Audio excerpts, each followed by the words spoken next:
How should I potentially help someone I care about who is struggling with a mental health issue?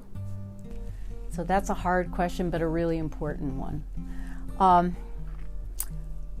think probably the most important thing is to be honest, to be an ear, to be a good listener. And if your friend is really having a serious issue, or you're at all worried that it's serious, trying to get them hooked up with a professional, whether that's a counselor, or at least talking to an adult in their lives to see if you can let them know that there's a problem, assuming that it's okay with your friend to divulge that information. It's always a little bit tricky, but I do think that being aware of these problems is really, really important. We know that particularly with suicide, that it can be a very silent decision, and it's really important to try to identify that if it is occurring. So it kind of feels like a big responsibility sometimes is the only problem. And so you may need to, if one of your friends tells you something that you're really worried about, you may need to just talk to an adult about it to just get their views so that they can make their suggestions about what you might be able to do. And there's always calling the suicide hotline if it's to that extreme, and talking to your friend about that there's someone to talk with about it and who knows a lot about it and can potentially help. It's a really conscientious, thoughtful question, and I do think something that more of us have been aware of or thinking about this year, just as far as knowing probably more people who have been struggling with mental health issues. So, some of it probably depends on your degree of comfort with the topic, right? And also how well you know the person, and then maybe experiences you've had or been through that you can draw upon. A lot of it is really just having a connection, and for you to be able to reach out to somebody and to be able to kind of validate, to acknowledge that they're going through something, especially if they're willing to talk with you a little bit about it.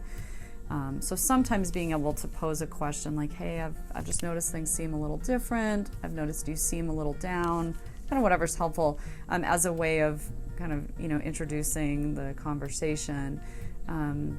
But you don't have to be a counselor. You don't have to ask really fancy questions. A lot of it is just kind of letting somebody know that you care, and that you're aware things are hard, and that you're there for them, and that you want to try to help them.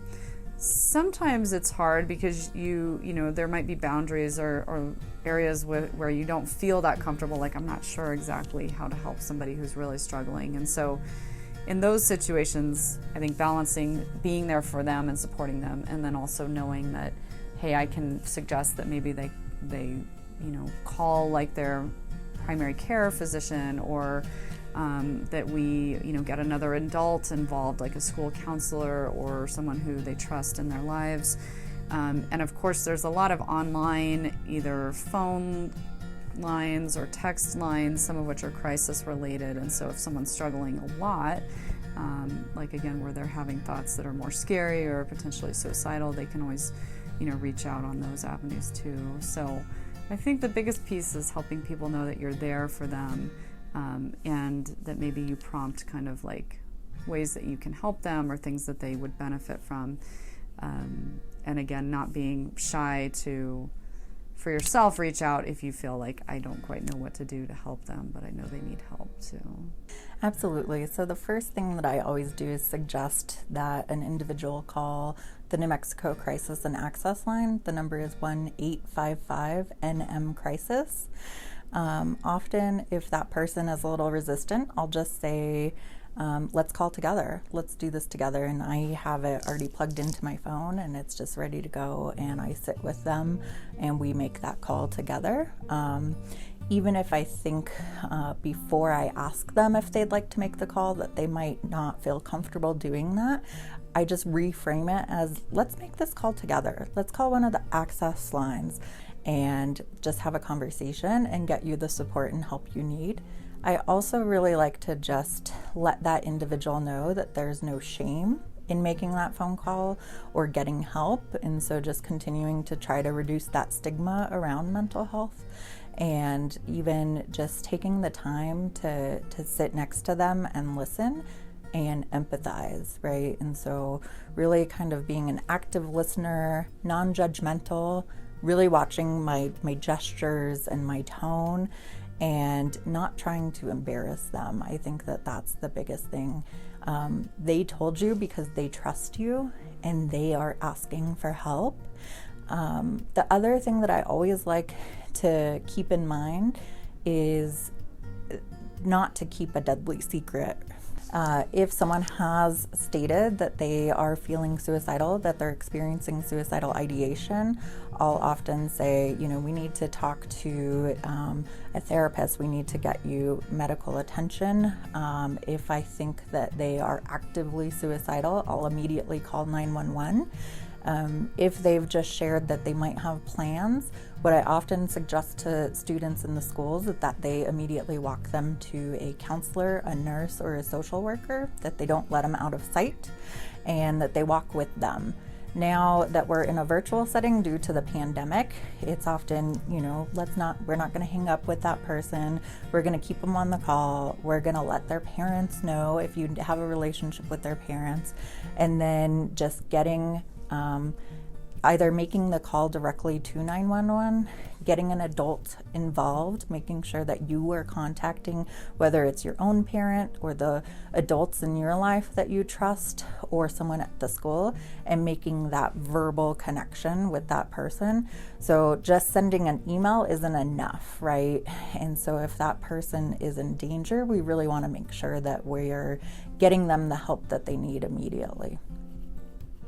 So definitely being there for them, being an active listener. So when they're talking to you, being present, not just physically with your body, but actually being mentally present and hearing what they have to say. And then making sure that they understand that their feelings are, important, and that what they're expressing to you is validated and you hear them. And then if you feel like they need additional support, then reaching out to, teachers, reaching out to your parents, going to resources online. Like Sam says, a really good resource where they have so many mental health resources that are brought in throughout the state to include your own state that you live in. So I always refer kiddos there, and then even honestly just having them Google, if they're 14 years and older, they can go to therapy without their parents' consent. That's the law here in New Mexico. So even just Googling therapy near me, and then having agencies that come up on your search engine to see like what therapy agencies are available to them.